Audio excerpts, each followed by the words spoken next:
membenarkan DEA beroperasi di Brazil dan menyebabkan Lula panik di Planalto kerana Washington telah membuka satu front yang cuba ditahan oleh kerajaan Brazil selama yang mereka mampu. Usaha memerangi PCC dan Komando Vermelho telah keluar dari perbincangan dalaman keselamatan awam dan kini menjadi perhatian jentera anti dadah Amerika Syarikat. Dengan kuasa untuk menjejak wang, membekukan aset, menyemak silang maklumat, menekan bank-bank dan menyasarkan pengendali yang menggunakan Brazil sebagai platform jenayah antarabangsa.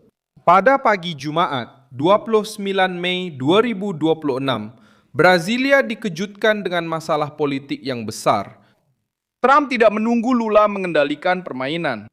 Marco Rubio mengeluarkan amaran dan DEA kini mempunyai lebih banyak ruang untuk bertindak dalam kerjasama, perisikan dan siasatan terhadap rangkaian yang berkaitan dengan pengedaran dadah. Siapa yang boleh menghalang kemarahan ini sekarang? Kenapa Planalto bertindak balas dengan ketakutan? Bagaimana Lula akan menjelaskan bahawa dia memerangi jenayah sambil cuba menghalang bantuan Amerika? Saya akan ceritakan semuanya kepada anda sebentar lagi. Jika anda suka kandungan yang terus terang dan tidak berbelit-belit seperti ini, pertimbangkan untuk melanggan, kerana di sini ada video seperti ini setiap hari.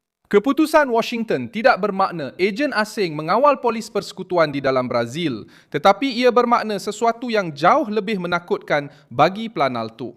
Amerika Syarikat mula menganggap dua kumpulan jenayah terbesar Brazil sebagai ancaman keselamatan antarabangsa.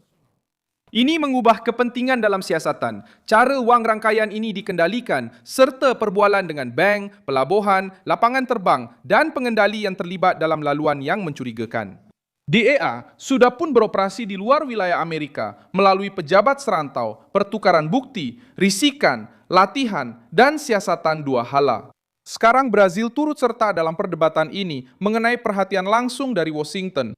Perkara baru di sini ialah kesan praktikal terhadap struktur memerangi pengedaran dadah. Trump telah membuka jalan politik supaya agensi anti dadah Amerika dapat memberi tekanan di mana kerajaan Lula sebelum ini cuba meredakan keadaan. DEA tidak perlu muncul dengan siren di jalan untuk membuat kekacauan. Ia beroperasi melalui aliran wang, laluan, permintaan kerjasama, pangkalan data, nama-nama yang beredar di luar Brazil dan hubungan dengan rangkaian yang membawa dadah ke pasaran antarabangsa. Pihak Planalto terasa terpukul kerana reaksi Lula dan sekutunya tidak bermula dengan meraihkan tindakan terhadap PCC dan Komando Vermelho. Ia bermula dengan ketakutan terhadap campur tangan, kritikan terhadap kedaulatan, dan cubaan untuk meletakkan Washington sebagai masalah. Disitulah pihak kanan mendapat modal politik.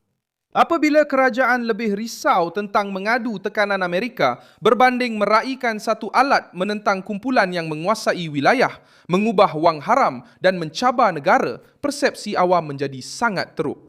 Donald Trump muncul sebagai orang yang mengetatkan kawalan. Lula pula muncul sebagai orang yang cuba menjelaskan mengapa kawalan itu berbahaya. Marco Rubio menyatakan bahawa organisasi-organisasi Brazil adalah antara yang paling ganas di Brazil, dengan rangkaian yang tersebar di seluruh rantau dan sampai ke Amerika Syarikat. Mesejnya mudah.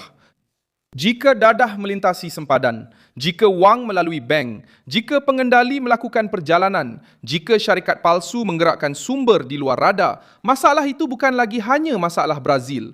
Jenayah itu menjadi antarabangsa. Dan Trump juga memutuskan untuk mengantarabangsakan tindak balasnya. Lula cuba mempertahankan hujah bahawa memerangi kumpulan jenayah harus diselesaikan hanya oleh kerajaan Brazil. Ayat itu nampak baik untuk ucapan di pentas politik, tetapi hilang kekuatan apabila rakyat melihat kepada Rio de Janeiro, Sao Paulo, sempadan, penjara, pelabuhan dan komuniti di mana kuasa bayangan menentukan peraturan. Jika negara Brazil telah menyelesaikannya sendiri, Washington tidak akan mempunyai ruang politik untuk masuk ke dalam perdebatan ini dengan begitu kuat. Celso Amorim cuba membina jalan keluar kecemasan. Beliau menerima kepentingan kerjasama dalam isu seperti pengubahan wang haram dan penyeludupan senjata, tetapi menolak sebarang penggunaan langkah itu sebagai alasan untuk campur tangan asing. Kenyataan ini menunjukkan betapa besarnya ketidakselesaan dalam kerajaan. Pihak Planalto tahu bahawa mereka tidak boleh secara terbuka mengatakan bahawa mereka menentang kerjasama anti dadah, tetapi mereka juga tidak mahu memberikan kepada Donald Trump simbol bahawa pihak Rumah Putih yang mengambil inisiatif paling tegas terhadap kumpulan-kumpulan terbesar di Brazil. Kemasukan DEA dalam permainan ini sebenarnya menyasarkan terutamanya keuangan kumpulan-kumpulan tersebut. Siasatan terkini di Brazil telah mendedahkan rangkaian penipuan, pengubahan wang haram, syarikat yang digunakan sebagai syarikat hadapan dan struktur keuangan selari yang berkaitan dengan jenayah. Pihak berkuasa Brazil telah mengenal pasti syarikat-syarikat fintech yang disyaki menggerakkan kira-kira 26 bilion real antara tahun 2022 dan 2021. Angka ini membantu menjelaskan mengapa langkah Amerika ini begitu meresahkan.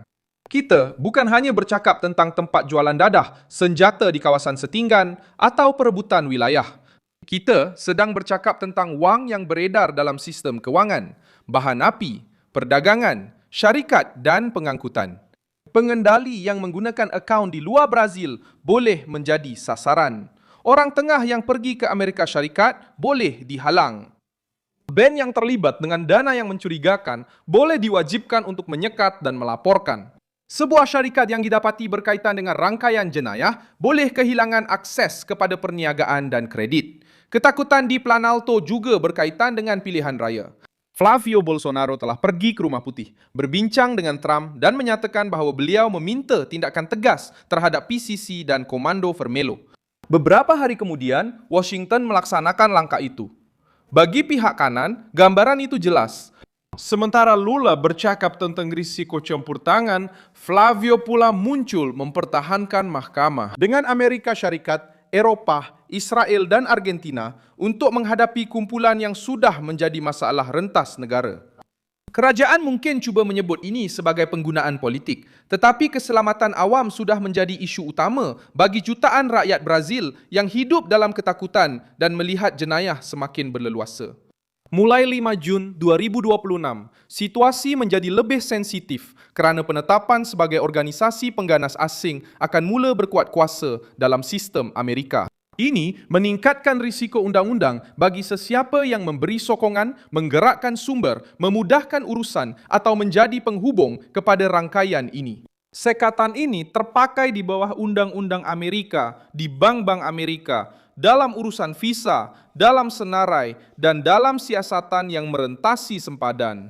Bagi mereka yang fikir mereka boleh anggap PCC dan Komando Vermelho hanya sebagai masalah tempatan, Trump telah menjadikannya isu antarabangsa.